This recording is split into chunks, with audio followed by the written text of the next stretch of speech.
You are now listening to Northanger Abbey.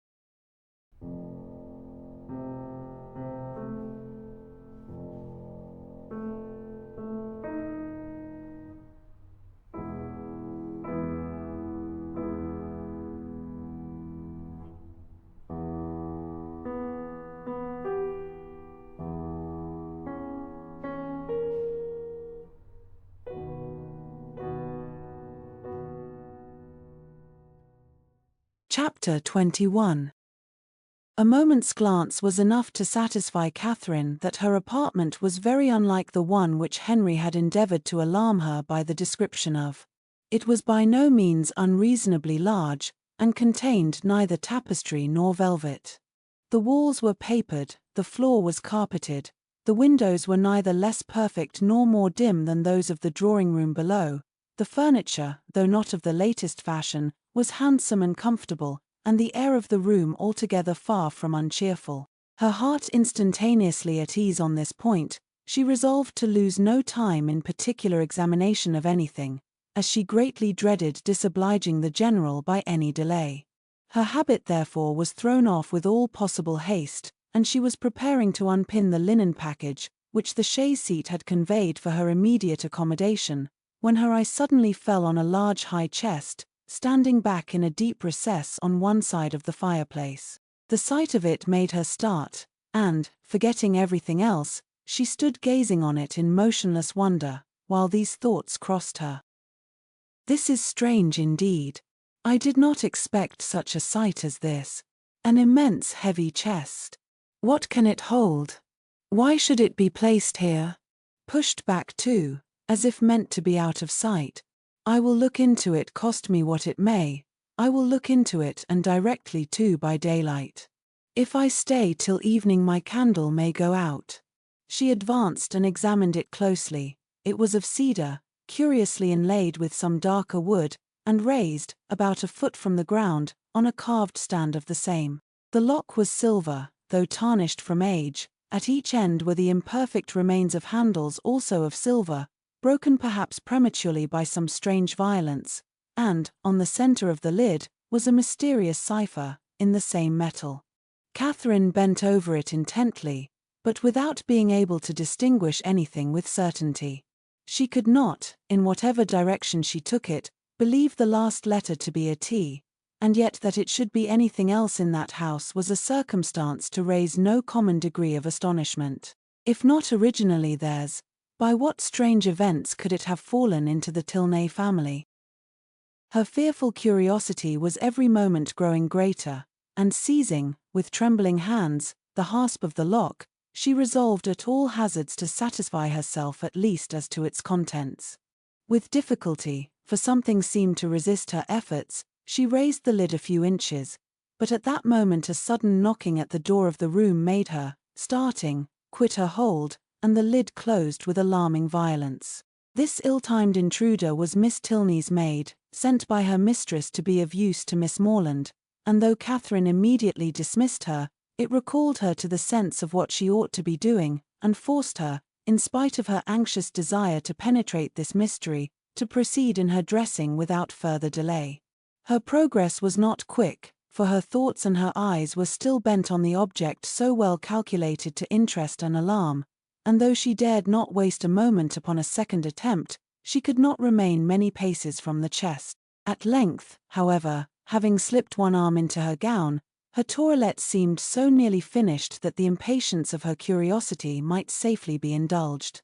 One moment surely might be spared, and, so desperate should be the exertion of her strength, that, unless secured by supernatural means, the lid in one moment should be thrown back.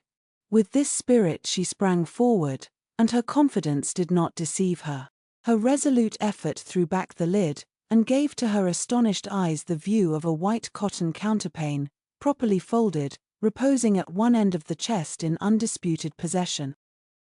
She was gazing on it with the first blush of surprise when Miss Tilney, anxious for her friend's being ready, entered the room, and to the rising shame of having harboured for some minutes an absurd expectation, was then added the shame of being caught in so idle a search. "That is a curious old chest, is not it?" said Miss Tilney, as Catherine hastily closed it and turned away to the glass. "It is impossible to say how many generations it has been here.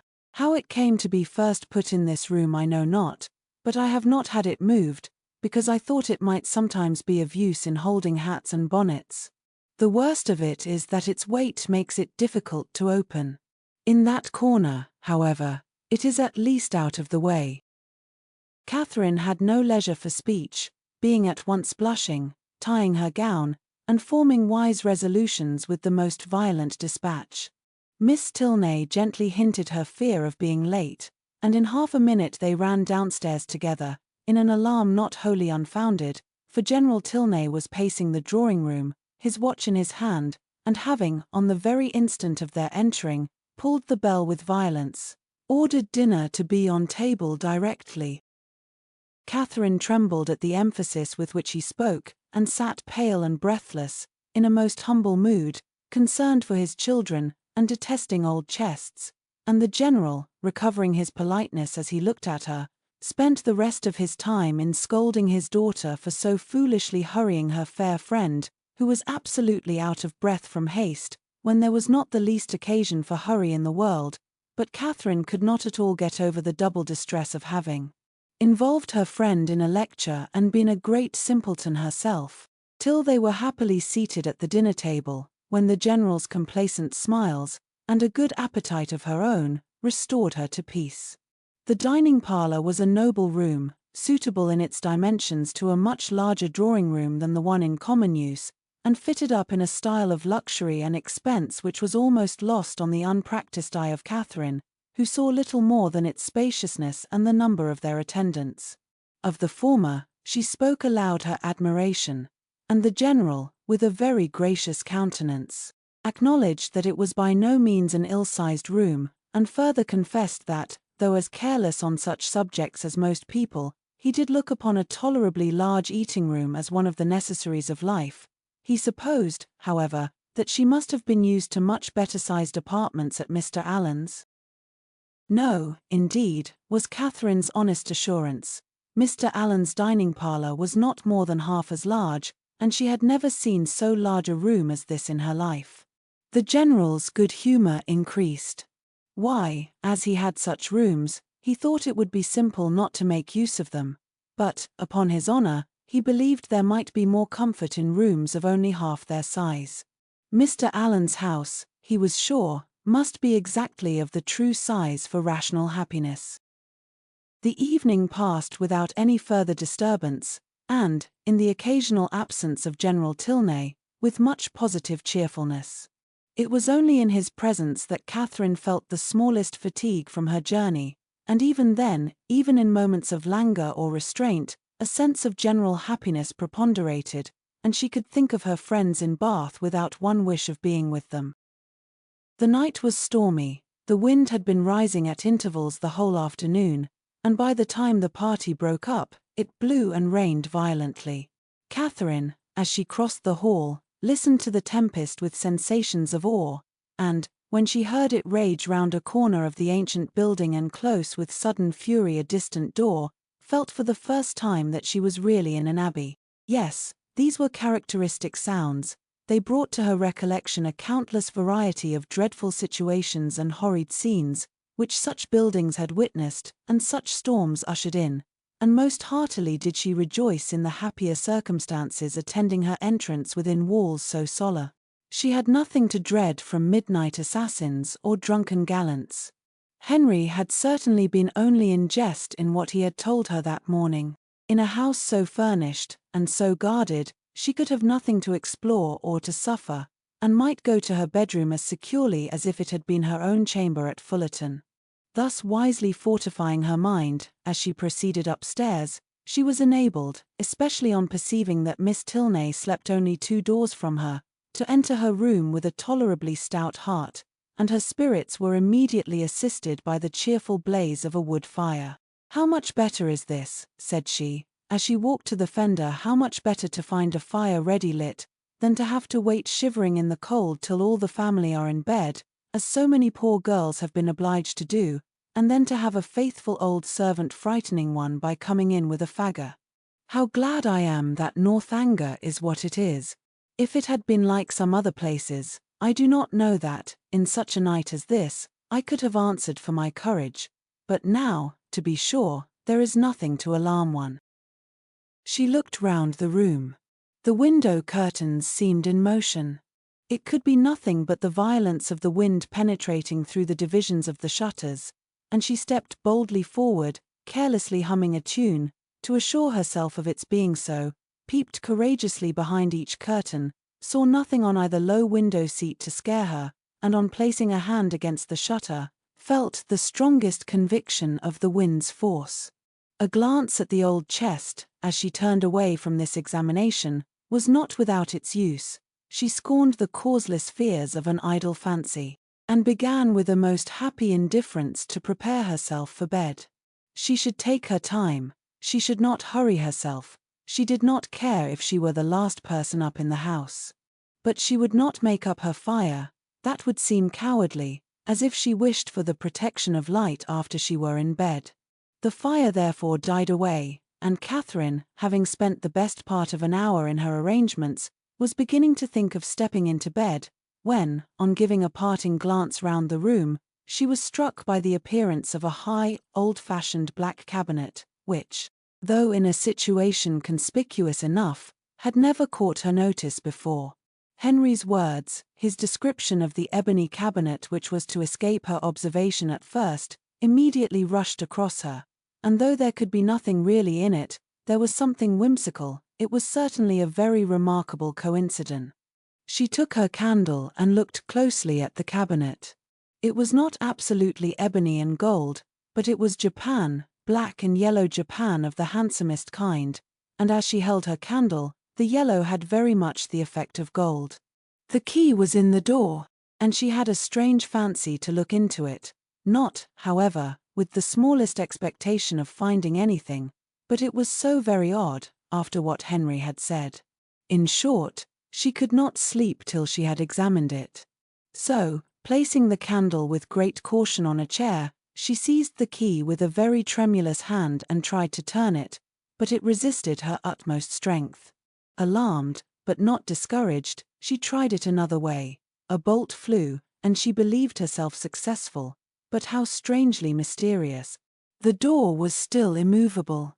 She paused a moment in breathless wonder. The wind roared down the chimney, the rain beat in torrents against the windows, and everything seemed to speak the awfulness of her situation.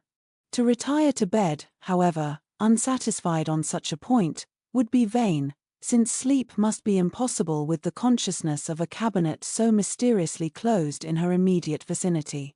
Again, therefore, she applied herself to the key, and after moving it in every possible way for some instants with the determined celerity of hope's last effort, the door suddenly yielded to her hand.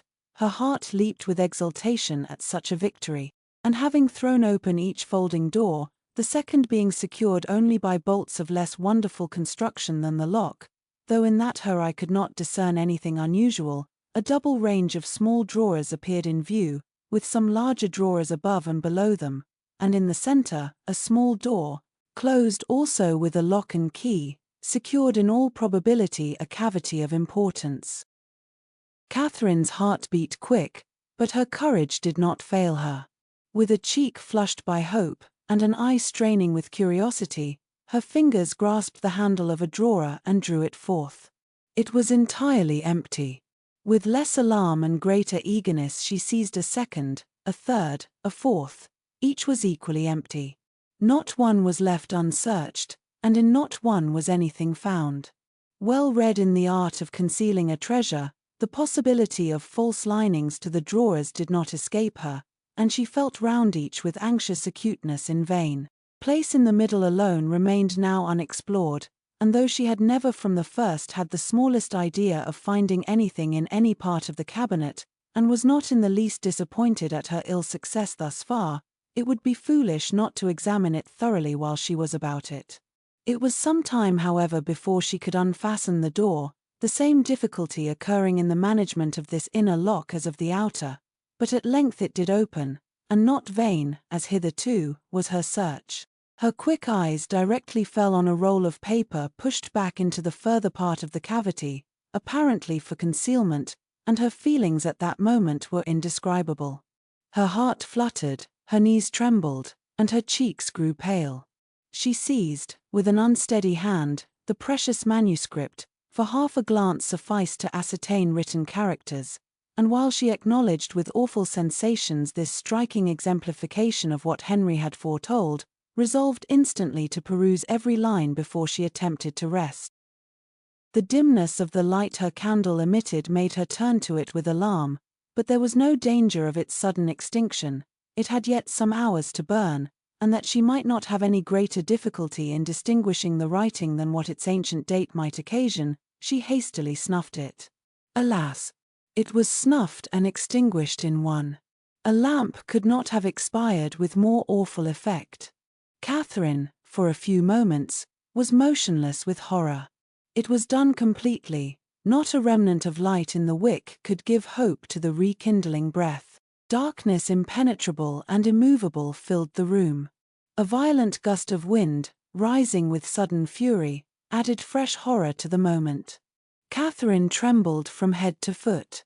In the pause which succeeded, a sound like receding footsteps and the closing of a distant door struck on her affrighted ear. Human nature could support no more. A cold sweat stood on her forehead, the manuscript fell from her hand, and groping her way to the bed, she jumped hastily in, and sought some suspension of agony by creeping far underneath the clothes. To close her eyes in sleep that night, she felt must be entirely out of the question. With a curiosity so justly awakened, and feelings in every way so agitated, repose must be absolutely impossible. The storm, too, abroad so dreadful. She had not been used to feel alarm from wind, but now every blast seemed fraught with awful intelligence.